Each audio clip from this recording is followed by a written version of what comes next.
আনোয়ার হোসেন, উনি বিএনপির যুগ্ম সাধারণ সম্পাদক।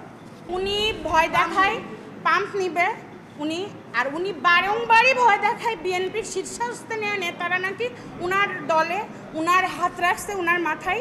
বিএনপির শীর্ষস্থানীয় লোকেরা ওনাকে আদর করে, যত্ন করে। উনি হচ্ছে সবার চোখের মণি। উনি আমাদের লোকের কাছে ফেস করে বেড়ায় এই জিনিসটা, যে বিএনপি শীর্ষস্থানীয় নেতারা ওনার মাথায় হাত রাখে বলেই ওনার এই সাহসে উনি এইগুলো করে।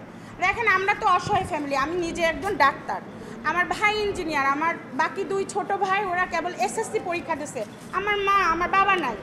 তো আমি আমার প্রফেশনটাই বসতে পারতেছি না ওনার এই হয়রানির কারণে। তারপরে বারংবার আমরা হুমকির শিকার, রাস্তায় বেরোতে পারি না, পাম্পে যেতে পারি না নিজের। তো আমি কি এইগুলোই করে বেড়াবো? আমি কেন স্থানীয় বিএনপির কোণঠাসা হয়ে থাকবো? কেন আমার কোণঠাসা হয়ে থাকা লাগবে? আমি কোনো সাহায্য পেয়ে কারোর কাছে, যখনই কোথাও আমি সাহায্য চাইতে গেছি, আমি বলতেছি কোনো বড় মানুষ বা কারোর কাছে মুখ ফুলাই থাকে, কেউ কোনো কথা বলে না, কেউ কোনো প্রতিকারের আমারে রাস্তা দেখায় না। গত 19 তারিখে ভোর রাতে আমাদের petrol pump Kibria filling station, ওখানে উনি 12-13 জন লোক নিয়ে যে আমার পেট্রোল পাম্পে আমার ম্যানেজার এবং কর্মচারীদের পরে হামলা করে চাইনিজ কুরুল গলায় ধরে আমার ম্যানেজারকে বিভিন্ন হুমকি ধামকি, মেরে ফেলবে, এটা করবে বলে গলা ধাক্কা দিয়ে পাম্প থেকে বের করে দেয় এবং চাবি নিয়ে নেয় আমার ম্যানেজারদের কাছ থেকে। নিয়ে তারপরে উনি আমাদের তালা ভেঙে ওনার তালা মেরে পাম্পে এবং আমাদের সাইনবোর্ড মুছে দেয়। গোলাম কিবরিয়া ফিলিং স্টেশনের সাইনবোর্ড মুছে সাদা রং টেনে দেয়। দিয়ে তারপরে উনি পাম্প দখল করে ওদেরকে বের করে দেয়। আমার কর্মচারী, গার্ড যারা ছিল, ম্যানেজার, সবাইকে বের করে দেয়।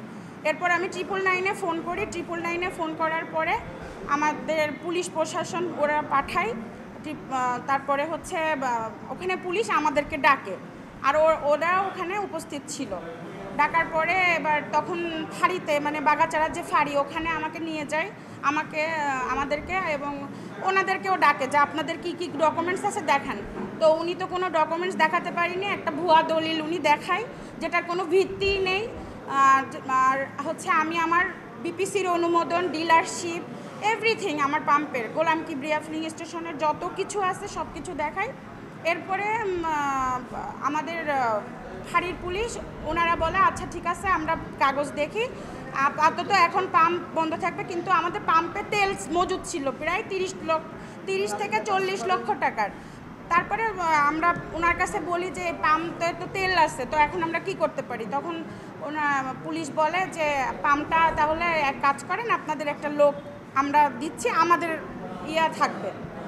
তারপর যখন আমরা বাসায় আসতে যাব, তখন ওরা আমাদেরকে ফাঁড়ির গেটের সামনে 100 জন নিয়ে আমার মা এবং আমাকে অকথ্য ভাষায় গালিগালাজ এবং আমাকে মারবে বলে রেডি ছিল 100 জন। বেরই হতে পারি না গাড়ি নিয়ে।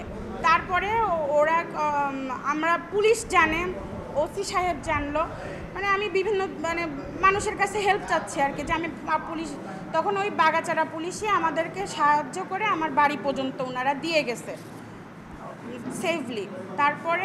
এরপরে আমি শার্শা থানায় যে অভিযোগ দায়ের করলাম এটার বিষয়ে, করার পরে আগামীকাল 20 সেপ্টেম্বর আর কি শার্শা থানার ওসি আমাকে ডেকে পাঠায় এবং উনি তদন্ত করে। ওনার কাছে এর আগের রিপোর্ট আছে, এর আগেও পেট্রোল পাম্পটি বিভিন্নভাবে ওরা উত্ত্যক্ত করছে, দখল করছিল একবার, বহুত কাহিনী। ডিসেম্বর 2024 15ই ডিসেম্বর থেকে এই পর্যন্ত ওরা অনেক হয়রানি শিকার, একের পর এক হয়রানি। তো তারপরে যখন ওসি সাহেব যখন এগুলো ডিটেলস দেখলো, পেপারস বা আমাদের কেস চলতেছে বা আমাদের কাগজপত্র, বিপিসির অনুমোদন, পেট্রোল পাম্প, এগুলো সব দেখলো, তখন ওসি সাহেব চাবিটা আমাদের কাছে হস্তান্তর করার সিদ্ধান্ত নেয়।